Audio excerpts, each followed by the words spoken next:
Excuse me.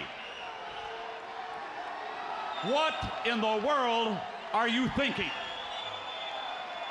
Mean Gene, the first thing you need to do is to tell these people to shut up if you want to hear what I gotta say. What up, y'all? K&B the Sexy Ninja in the place to be for C Plus Studios and the Paper Saber universe. Welcome to the New World Podcast, brother. Go get yourself some merch from our T Public store. The nWp design was created by Penta X. Check out his music and go get yourself that sexy mascot of ours created by Katie. We have so much going on right now with designs coming soon. So much going on in T Public. There's just some cool merch there, even our old logos and stuff like that. But right now, I'm not talking about all that. I'm talking about Endeavor. WWE has been sold, and we have a new CEO. Ari Emanuel. Vince McMahon will remain the executive chairman. What does this all mean for the talent? You know, this is the company that owns UFC, so it was kind of weird seeing the UFC logo and the WWE logo by each other. I listened to the interview that Ari Emanuel and Vince McMahon had talking about the sale and everything like that. But first things first, before we go on, what the fuck is up with that mustache? And that really bad black jet hair dye looking McMahon? Like, the first thing I saw, I didn't get to see the interview until Penta sent me it, because I've been having a lot of internet issues here, and now when I have these internet issues, I'm gonna see that fucking mustache, black hair face McMahon, and I'm gonna think, you son of a bitch, what are you doing to my internet? I don't know. I saw that thing. It scared me. I was like, well, something's on his lip the whole time. Is it moving? Is it not moving? And he's talking like this, and I don't know. That mustache scared me a little bit, because I'm like, who the hell? Was this his idea after the controversy and after being a cochino and stuff like that? Was this idea? It's like, I'm gonna disguise myself and grow a mustache so maybe the women that I try to seduce or pay off, well, then I can be like, that wasn't me, that was the evil McMahon. Because all villains have a mustache. So I'm wondering, was that the case? Was this the case, Vince, where you were just thinking to yourself, well, you know what, maybe if I can do this and pull this off, I can grow a mustache, so when I go out and be a cochino and do these things and cheat on my wife and stuff like that, I'm gonna have a fucking this mustache on. Then when I get caught and there's pictures of me doing these things, I can be like, that's not me, Judge, that's evil Vince. See the mustache, that jet black hair. Like, what the fuck? I you know, this is huge. This is freaking huge. Many things I pulled away from this was when he was asked, what do you know, the interview was asking him, how do you feel about the creative decisions? How is the creative decisions going to be made and stuff like that? And something there caught me when Vince said, oh, I will help with the big decisions, but nothing in the weeds. What does that mean? Does that mean that with Roman Reigns losing last night, was that a Vince call? You know, because this is perfect timing for this whole thing to happen right after WrestleMania weekend.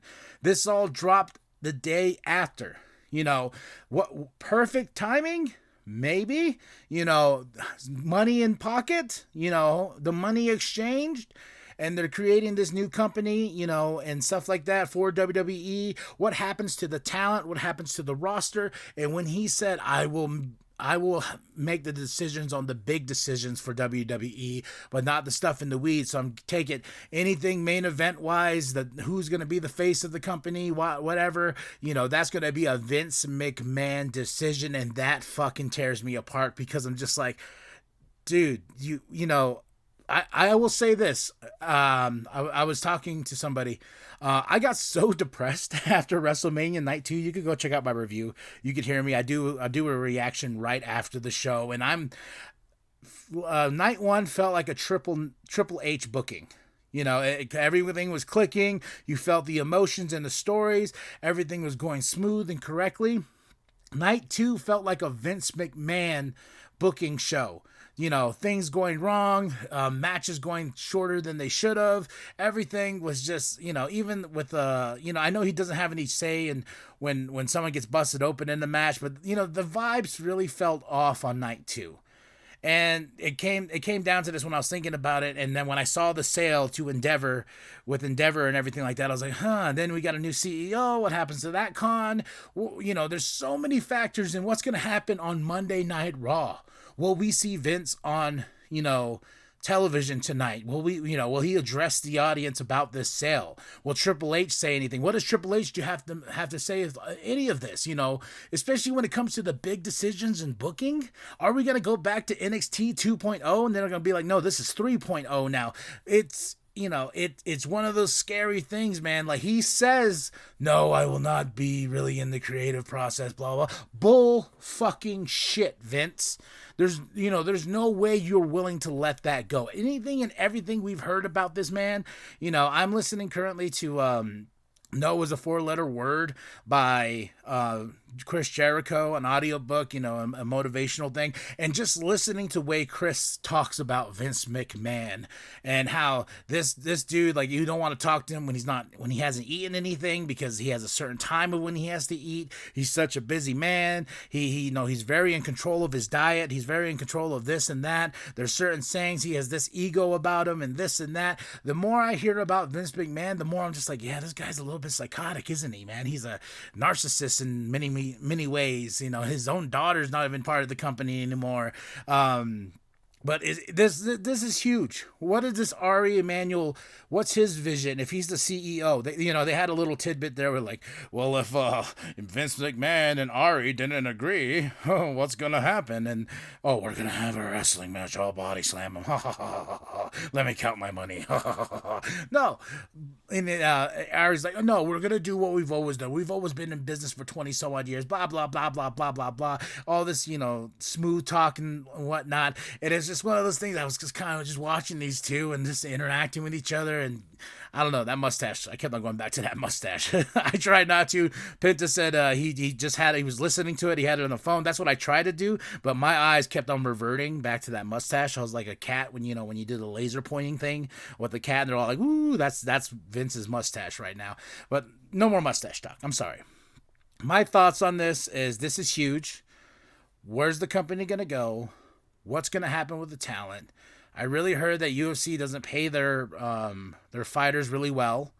What happens to the talent and their checks? Was this decision after sale was made, keeping Roman Reigns as champion, not giving the fans what they wanted as Cody?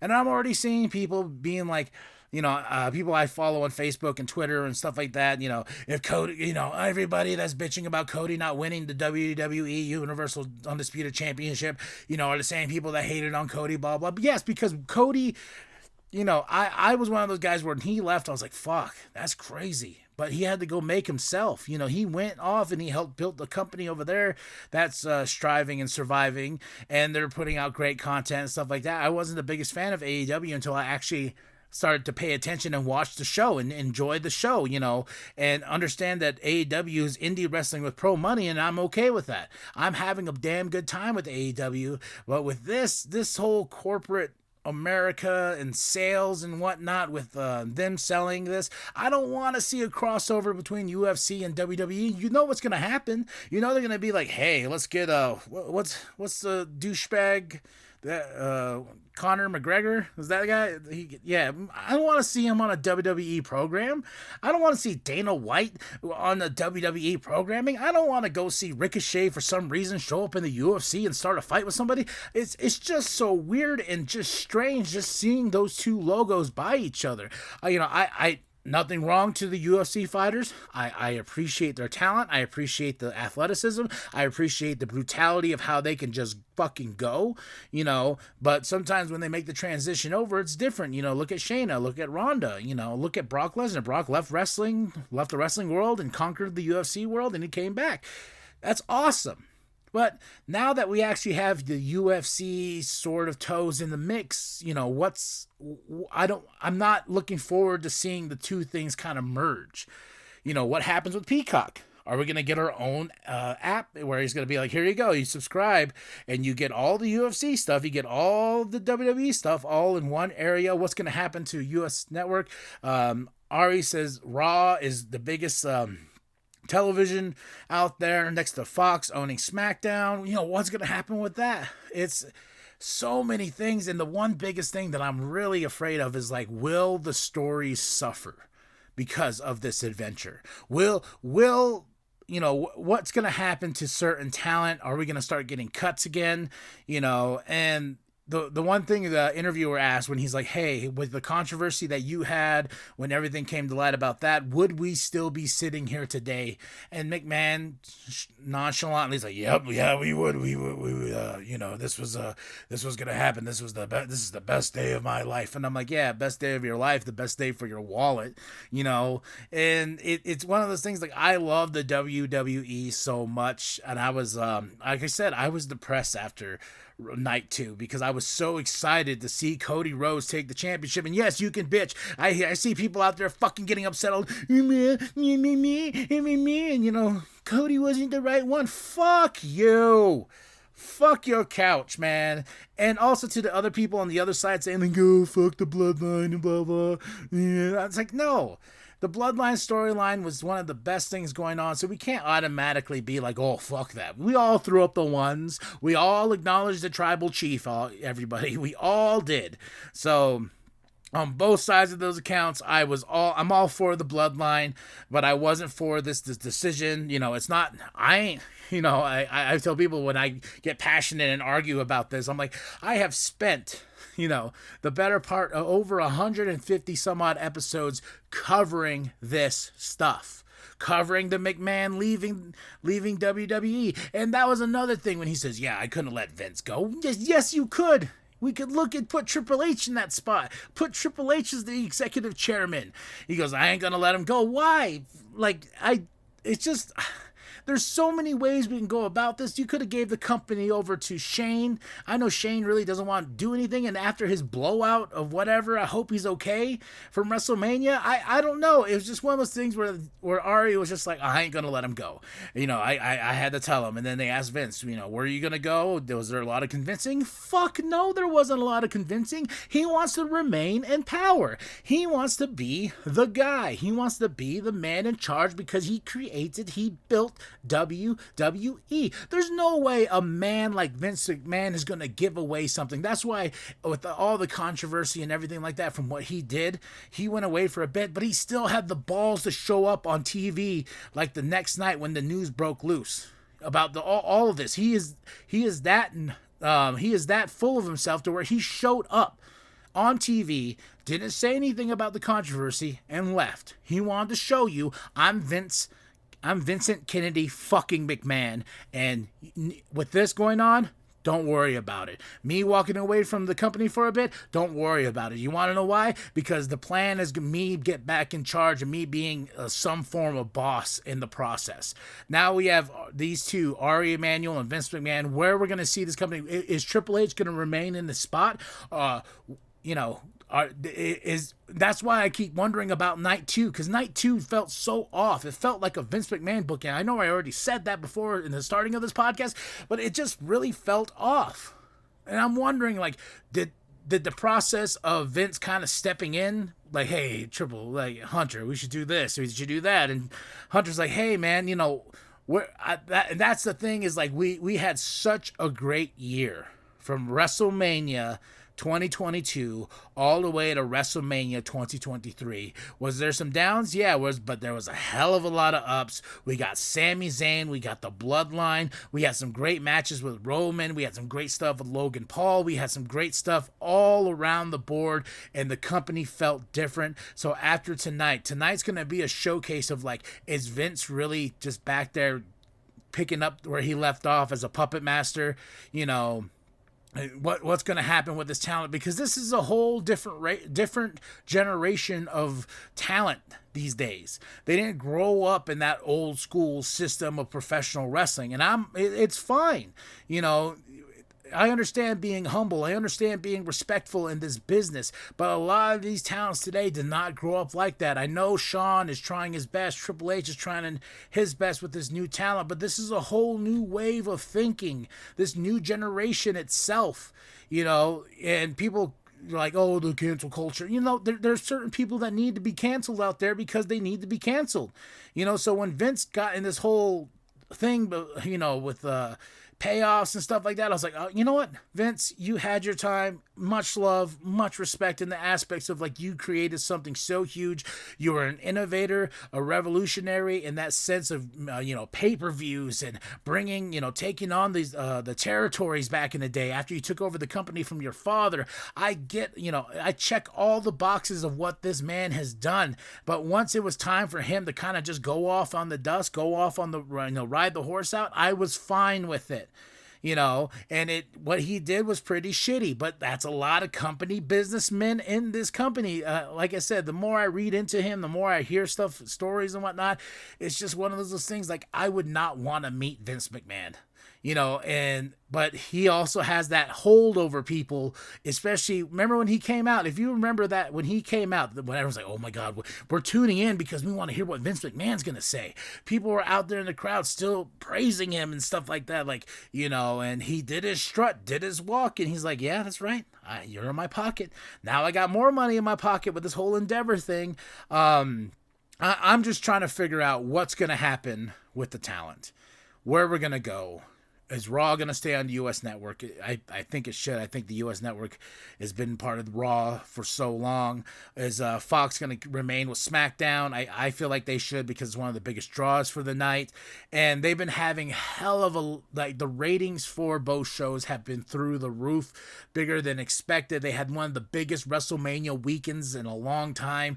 Business is up. It's crazy going back and looking at these WrestleManias because I want to do some reviews on them, like WrestleMania 2019. Then we got the COVID year 2020, how we went down to no fans. Now we got some fans in the next year, then the next year, then how huge this WrestleMania was and how excited and how the story was being driven, and it all kind of just falling to the wayside on night 2.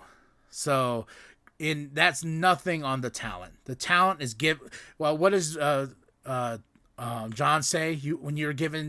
When you're given shit, you make chicken salad. I don't know if that's the exact phrasing of it, but that's the way the old school mentality was. Like, you may be dealing with crap, but you make the best of what you are given.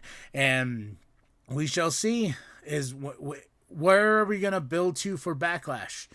How much is, because that's the part that concerned me the most is when Vince says, I will be part of the bigger decisions in the booking, in the creative process, but not the stuff dealing within the weeds. And I'm like, what does that mean? Does that mean the undercard? Like, you don't okay, whoever's the face of the company is going to be the face of the company. Is that why Roman Reigns is still our undisputed WWE champion? Was this a decision that was made right before or right after? I was reading reports that they kept the whole thing close to the chest. And I will say this, after I slept on it, I was like, okay, Roman's champ. They want to hit the 1,000 days. They want to do this. I'm going to kind of look at this whole ending with Cody like Rocky. Rocky won. Rocky took Apollo to the distance. He took him to, they went the distance with each other, but they're going to have the big rematch. And then Rocky's going to win. I mean, Cody's going to win. That's what we're going to do. That's what I felt. I was like, you know what? There's always a way and a plan. Then this bombshell of a news dropped with Endeavor. So tell me what you think, guys. Drop those comments below. Let's have a conversation about this. I hope the talent doesn't suffer for this. I hope people don't get fired and lose their jobs because companies are like that. This is what companies do. They're going to go and try to squeeze every dollar they can to make sure that there's still profits being made. What's going to happen to Triple H? What's going to happen to the creative staff? There's so much, and tonight I can't wait to watch Raw to see if we're going to see a little bit of difference, because as soon as Vince McMahon started not being there, we all noticed, and that's pretty fucking crazy when you can do that. All right, Drop those comments below. Let's have a conversation. Let's talk about it. Hit that like, hit that subscribe. Show it your grandma, show it your grandpa, share with the bum down at Walmart. I am KMB, the Sexy Ninja. And remember, the New World Podcast is for life, brother. Multi-million-dollar payout if the company gets sold, and you control your IP. So in a sense, you are going to write your legacy. How about that? I just did. You wrote it for me.